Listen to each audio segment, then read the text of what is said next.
जब से रुबीना दिलैक ने बिग बॉस के घर के अंदर कदम रखा है उसके बाद से ही हर किसी को उनके अंदर एक स्ट्रॉन्ग विमेन, थोड़ी सी इरिटेटिंग, एक डोमिनेटिंग पर्सनैलिटी। यूजुअली आदमी डोमिनेटिंग होता है तो लोगों को हजम हो जाता है, लेकिन जब कोई औरत डोमिनेटिंग होती है या हर चीज़ का मोर्चा संभाल लेती है तो वो बर्दाश्त करना ज़रा सा मुश्किल हो जाता है। बट इन सभी चीज़ों को पीछे छोड़कर रुबीना दिलैक में डे 1 से लीडरशिप की क्वालिटीज़ और उसके साथ साथ विनर की क्वालिटीज़ हर किसी को नजर आई हैं। यहाँ पर मैं कुछ ऐसे 5 फैक्टर्स लेकर आ गई हूँ जो इस बात को शायद जस्टिफाई करते हैं कि क्यों रुबीना डिजर्व करती हैं विनर बनना। क्या कुछ उनमें वो खूबियां हैं जो उन्हें एक विनर, परफेक्ट विनर बनाती हैं। सबसे पहले वुमेन ऑफ हर वर्ड्स। अगर रुबीना दिलैक ने, सबसे पहला पॉइंट मेरा ये है, she is a women of her own words.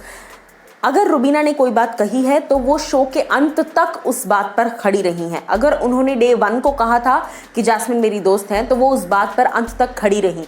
अगर उन्होंने कहा कि मैं बाय हुक बाय क्रुक अपनी दोस्ती निभाऊंगी, मेरे कुछ स्टैंडर्ड्स हैं, मैं इस चीज़ में बिलीव नहीं करती, हिंसा में बिलीव नहीं करती, मैं गालियों में बिलीव नहीं करती, तो आप इस चीज़ को पूरे सीज़न देखेंगे कि पूरे सीज़न उन्होंने अपनी बात पर वो कायम रही हैं और लिटरली कांस्टेंट रही हैं अपनी परफॉर्मेंस में।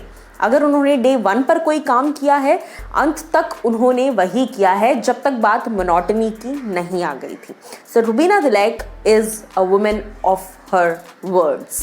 सेकेंड इंपॉर्टेंट पॉइंट जो मुझे लगता है, शी वैल्यूज़ रिलेशनशिप। और ऐसा मैं इसीलिए कह रही हूँ क्योंकि दुश्मनी हो या दोस्ती हो, जो भी रिश्ता उन्होंने बनाया उसको शिद्दत से वो घर के अंदर निभा रही हैं। राहुल को लेकर उन्होंने बहुत कोशिश की अपना परसेप्शन चेंज करने की, लेकिन राहुल ने एक जो ऑरा था, एक जो बंदिश बन गई थी राहुल और रुबीना की, वो अब तक चलती आ रही है और लगातार रुबीना उस चीज़ को दिखाती भी आई है और प्रूव भी करती आई हैं कि राहुल के साथ मेरा एक 36 का आंकड़ा है, उसके अलावा बाकी सबके साथ मैं एक कॉर्डियल रिलेशनशिप में हूँ, घर में साथ में रह रहे हैं। बट हाँ, अभिनव और जैस्मिन मेरे लिए क्लोज हैं। जैस्मिन ने इस बीच में हजारों करोड़ों बार ये बात कही है कि सिर्फ अभिनव मेरे दोस्त हैं, सिर्फ अभिनव मेरे दोस्त हैं, लेकिन रुबीना ने हमेशा इस बात को कहा कि जैस्मिन मेरी दोस्त हैं, मेरी तरफ से एटलीस्ट मैंने उन्हें दोस्त माना है। थर्ड पॉइंट जो मुझे लगता है, एक्सट्रीमली एंटरटेनिंग पर्सनालिटी। अगर रुबीना दिलैक चिड़चिड़ भी कर रही हैं, अगर रुबीना दिलैक अपना पॉइंट अक्रॉस रख रही हैं, वो कुछ भी बात करती हैं या वो कोई भी रिएक्शन देती हैं या फिर वो गुस्सा भी कर रही हैं, तो भी ऑडियंस के लिए वो एज अ व्यूअर पर्सपेक्टिव से एंटरटेनिंग हो जाता है, बिकॉज वो कंटेंट दे रही हैं। She is not just lying there, Bigg Boss के घर का खाना खा रही हैं, ऐसा नहीं है। She is out there and telling everything, saying everything, putting out her opinion, doing the work, घर का सारा काम भी कर रही हैं, अपनी बात भी रख रही हैं सामने, अपना स्टैंडर्ड मेंटेन करते हुए। तो कहीं ना कहीं Rubina Dilaik is definitely entertaining personality. और इसमें हम टास्क को भूल जाएं ऐसा नहीं हो सकता। हमने सभी ने देखा था स्टार्टिंग के टास्क में आक्रमण, वो मोमेंट आप सबको याद होगा। She was literally looking a cutie pie. उसके बाद भी चाहे एंजल और शैतान वाला टास्क हो, वहाँ पर भी प्यार से रुबीना ने जिस तरीके से डेविल को भी मजबूर कर दिया गुस्सा आने पर, और इस तरह की तमाम चीज़ें जो हुई, डेविल खुद परेशान हो गया एंजल से, जबकि डेविल का काम था एंजल को परेशान करना। बट जिस तरीके से प्यार से, सॉफ्ट तरीके से रुबीना ने मखमल में देकर चप्पल मारी है, वो भी अपने आप में एक टैलेंट है, डिग्निफाइड टैलेंट है। और ये चीज़ रुबीना दिलैक में हर टास्क में हमें खुलकर नजर आती है। इसके अलावा करेज, लीडरशिप क्वालिटीज़ हवा में नहीं पैदा होती, आपको उसके लिए करेज चाहिए।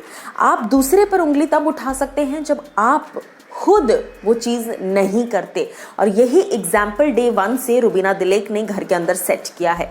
फॉर एग्जाम्पल, अगर वो खुद टास्क में अहिंसा कर रही हैं तो वो इस बात की हकदार नहीं है कि वो दूसरे को रोकें, लेकिन उन्होंने खुद ने कभी भी किसी भी टास्क में अहिंसा नहीं दिखाई और इसीलिए वो अपनी बात पर खड़ी रहती हैं।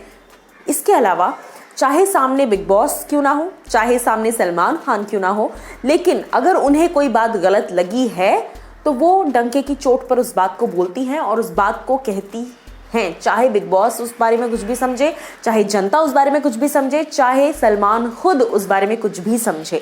स्टार्टिंग के 2 से ढाई हफ्ते आई थिंक उन्होंने उनकी जो कंट्रोवर्सी थी, उनकी जो बहस थी, वो कंटेस्टेंट्स से नहीं बल्कि बिग बॉस से और सलमान खान से थी।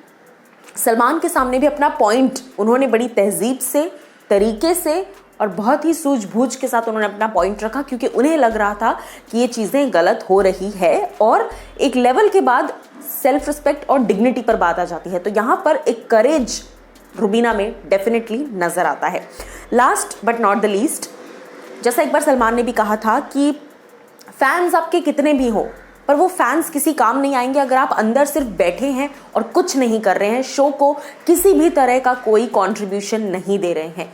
फैंस तभी आपको वोट्स करेंगे, फैंस तभी आपको देखना चाहेंगे अगर आप घर के अंदर कुछ करना चाहेंगे। तो घर के अंदर रहकर ना रहने के बराबर से बेहतर है कि आप घर से एलिमिनेट होकर किसी दूसरे डिजर्विंग कैंडिडेट को, डिजर्विंग कंटेस्टेंट को घर के अंदर जाने का मौका दें। लेकिन रुबीना ने इन स्पाइट ऑफ हैविंग जबरदस्त फैन फॉलोइंग, हर इविक्शन में वो जब भी आई हैं उन्होंने फैंस से वोट्स मांगे हैं, जबकि घर के अंदर सबसे पॉपुलर फेस है रुबीना दिलैक। लेकिन उसके बावजूद उन्होंने कभी अपने फैंस को फॉर ग्रांटेड नहीं लिया कि मैं तो पॉपुलर हूं तो फैंस मुझे वोट करेंगे। She has earned her fans throughout the show. So ये कुछ 5 रीजंस हैं जो मुझे लगता है कि रुबीना दिलैक को डिजर्विंग कैंडिडेट बनाते हैं एक विनर होने के। रिश्तों की जहां मैंने बात की थी, मैंने सेकंड पॉइंट कहा था रिश्तों को लेकर। जैस्मिन के साथ उनका रिश्ता था वो उन्होंने अब तक निभाया है। अभिनव के साथ जो उनका रिश्ता है, आपस में वो हस्बैंड वाइफ क्या बात कर रहे हैं, कैसे बात कर रहे हैं, किससे बात कर रहे हैं, वो चीज़ें दुनिया को उससे लेना देना नहीं होना चाहिए। वो दिख रहा है, बात अलग है, लेकिन क्या उन्होंने किसी और की बेइज्जती की? जो भी बातें कही वो मुंह पर कही और एक सलीके से कही, लेकिन क्या किसी की बेइज्जती की? नहीं। क्या किसी को डिसरिस्पेक्ट किया? नहीं। अपने हस्बैंड को किसी के सामने नीचा दिखाया? नहीं। अभिनव और रुबीना दोनों में ही उतनी इंटेग्रिटी है, दोनों में ही उतनी डिसेंसी है कि किस तरीके से पेश आना है, ये दोनों बात अच्छी तरीके से वो जानते हैं। सो आप लोग मुझे बताइए कि आप कितना सहमत हैं इन 5 पॉइंट्स में से।